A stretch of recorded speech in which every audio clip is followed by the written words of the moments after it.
श्री रामचंद्र चरणों मनसा स्मरामि, श्री रामचंद्र चरणों वचसा गृणामि, श्री रामचंद्र चरणों शिरसा नमामि, श्री रामचंद्र चरणों शरणं प्रपद्ये।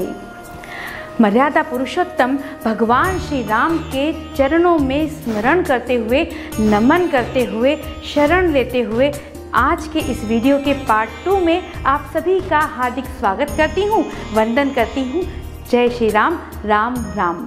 साथियों, हमारे अंतर्मन में राम ऐसे रचे बसे हैं कि हर परिस्थिति में हमें राम ही याद आते हैं। चाहे आराम हो, विश्राम हो, विराम हो, अभिराम हो, उपराम हो या ग्राम हो, या यूं कहूँ कि जो रमने को विवश कर दे वही राम।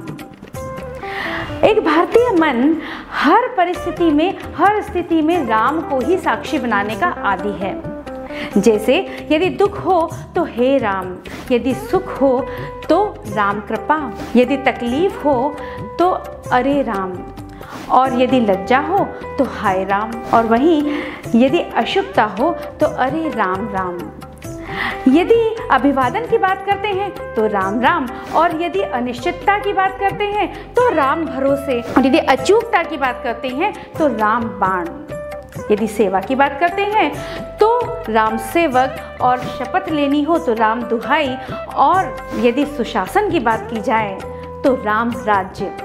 यदि शादी ब्याह की बात आती है तो हम बोलते हैं कि राम मिलाए जोड़ी, और मृत्यु के समय राम नाम सत्य, यानी राम कृपा से लेकर राम नाम सत्य तक का पूरा सफर राममयी ही होता है। साथियों, इस वीडियो के पार्ट 1 में हमने देखा भगवान राम के शब्द की व्यापकता, और साथ ही हमने देखी भगवान राम के 16 गुण, जिन्होंने भगवान राम को मर्यादा पुरुषोत्तम राम बनाया है। आपने वह वीडियो तो देखा ही होगा। अब हम इस वीडियो के पार्ट 2 में बात करेंगे भगवान राम की 12 कलाओं की। भगवान राम सूर्यवंशी थे। आप जानते हैं कि भगवान राम विष्णु के 7वें अवतार थे। उन्होंने सूर्यवंश में जन्म लिया था, और सूर्य की भी 12 कलाएं ही होती हैं। कला का अर्थ कौशल या फिर किसी विशेष शक्ति से लिया जाता है। गोस्वामी तुलसीदास जी ने भी इसीलिए अपने एक भजन में कहा है कि जानकी नाथ सहाय करे तो कौन बिगाड़ सके नर तेरो, सूरज मंगल सोम भृगुसुत, बुध और गुरु वरदायक तेरो, राहु केतु की नहीं गम्यता, संग शनिश्चर होत हुचेरो।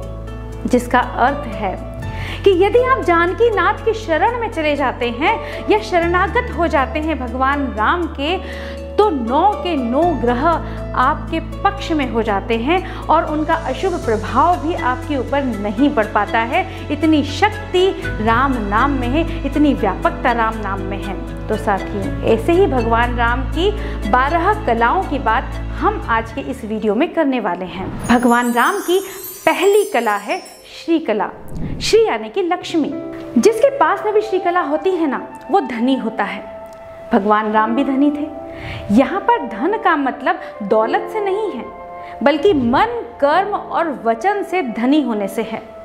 भगवान राम मन, कर्म और वचन से धनी थे। सबका सहयोग करते थे, हर स्थिति में सबके साथ में खड़े रहते थे। और दूसरी कला है भूकला। भूकला यानी कि नाम से ही विदित है कि जमीन, जायदाद, संपत्ति भूकला के अंतर्गत आती है। भगवान राम ने कई वर्षों तक अयोध्या नगरी पर राज किया है। और तीसरी कला है कीर्ति कला। कीर्ति यानी कि ख्याति हम समझ सकते हैं। भगवान राम की चहुं दिशाओं में, हर जगह पर उनके अच्छे कार्यों की वजह से, उनके गुणों की वजह से ख्याति थी। भगवान राम बहुत ही लोकप्रिय थे। जन जनार्दन की सेवा करने वाले भगवान श्री राम में यह एक विशेष कला उपस्थित थी। और चौथी कला है इला, यानी कि वाणी। इसे वाणी सम्मोहन कला भी कहा जाता है, यानी कि अपने शब्दों के जादू से किसी को भी आकर्षित कर लेना वाणी सम्मोहन कला के अंतर्गत आता है। और भगवान राम इस कला से परिपूर्ण थे। और पांचवी कला है कांति कला। कांति कला यानी कि उनकी चमक, उनके चरित्र की चमक, उनके कार्यों की चमक ऐसी हो जिन्हें देखकर हम मंत्रमुग्ध हो जाएं और खो जाएं। और छठा है लीला कला, यानी कि भगवान राम ने आदर्श प्रस्तुत करते हुए अपने पूरे जीवन काल में कई लीलाएं की हैं। वह सभी लीलाएं हमारे व्यक्तित्व में उतारे जाने वाली लीलाएं हैं। और साथियों, यही लीलाएं जब दर्शनीय होती हैं तो अब हमारे दिल को, हमारे मन को लुभान्वित करती हैं। और सातवीं कला है विमला कला, यानी कि पवित्रता। किसी के प्रति कोई भेदभाव नहीं रखना, कोई ईर्ष्या भाव नहीं रखना, ये सब कुछ भगवान राम के अंदर भी था। विमला कला जिसमें भी होती है वह मन से बहुत ही पवित्र होता है, और भगवान राम मन से बहुत ही पावन और पवित्र थे। और आठवीं कला है उत्कर्षणी शक्ति, यानी कि ऐसी कला जो कि सभी को अपनी तरफ प्रेरित कर सके और साथ ही उनको उनके कर्तव्यों को पूरा करने के लिए मार्गदर्शित कर सके, उत्साहित कर सके। ऐसी कला उत्कर्षणी कला कहलाती है।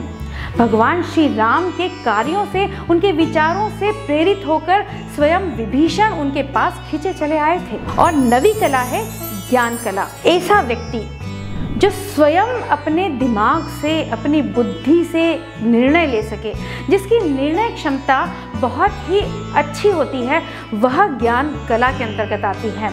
और आप सभी जानते हैं भगवान श्री राम की ज्ञान कला के बारे में।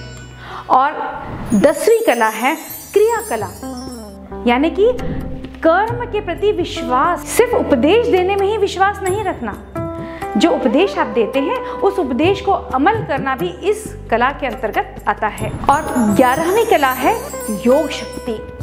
आप जानते हैं कि योग और आध्यात्म का कितना गहरा संबंध है, और भगवान राम चाहे आध्यात्म की बात करें या फिर योग की बात करें, बहुत ही अच्छा ज्ञान योग और आध्यात्म के लिए रखते थे, जो कि आत्मा को परमात्मा से जोड़ता है। और 12वीं कला है विद्या कला। चाहे वेद हो, पुराण हो, ग्रंथ हो, नीति हो, शास्त्र हो, सभी की कला की संपूर्ण जानकारी रखना भगवान राम के पास में थी। जहाँ शास्त्र का ज्ञान हो या फिर अचूक शस्त्रों की शक्ति हो, सभी कला से परिपूर्ण भगवान श्री राम रहे हैं। और साथियों, इसी तरह से उन्होंने राम राज्य की स्थापना की। यदि राम राज्य की बात करते हैं तो एक आदर्श शासन या सुशासन राम राज्य को कहा जाता है। मिसाल दी जाती है एक सुशासन की राम राज्य कहकर। राम राज्य के लिए रामचरितमानस में भी गोस्वामी तुलसीदास जी ने एक चौपाई के अंदर लिखा है कि देहिक देविक भौतिक तापा, राम राज नहीं काहू ही व्यापा। यानी कि भगवान राम के सुशासन में, राम राज्य में किसी को देहिक यानी कि अपने देह से, अपने शरीर से संबंधित कोई ताप, कोई दुख, कोई भय नहीं रहता था, कोई आध्यात्मिक भय नहीं रहता था, या फिर कोई भौतिक सुख सुविधा की कमी हो, ऐसा नहीं होता था। ये वो राम राज्य था जिस समय पर जीत शब्द का भी उपयोग अगर किया जाता था ना, तो किसी का दिल जीतने के लिए किया जाता था, किसी को हराकर जीतने के लिए नहीं किया जाता था। तो चलिए, क्यों ना हम आज से ही एक अभियान शुरू करें दिलों को जीतने का, यानी कि मन विजय अभियान। तो साथियों, इन दोनों वीडियो के माध्यम से हमने देखे, जाने और समझे मर्यादा पुरुषोत्तम भगवान श्री राम के 16 गुण और 12 कलाएं। इन गुणों से और कलाओं से हमें सीखना, समझना और अपने जीवन में उतारने का प्रयास करना चाहिए। यदि हम ऐसा कर पाते हैं और हम इसमें सफल हो पाते हैं तो हम भगवान श्री राम के सच्चे सेवक कहलाएंगे। साथियों, यह वीडियो कैसा लगा आपको हमें जरूर बताइएगा, और इस वीडियो को ज़्यादा से ज़्यादा सनातनी भाई बहनों तक पहुंचाइएगा। और इसी तरह के और भी वीडियो से जुड़े रहने के लिए और इसी तरह की जानकारियों से जुड़े रहने के लिए बने रहिएगा पॉजिटिव वाइब्स विद रश्मि गुप्ता के साथ।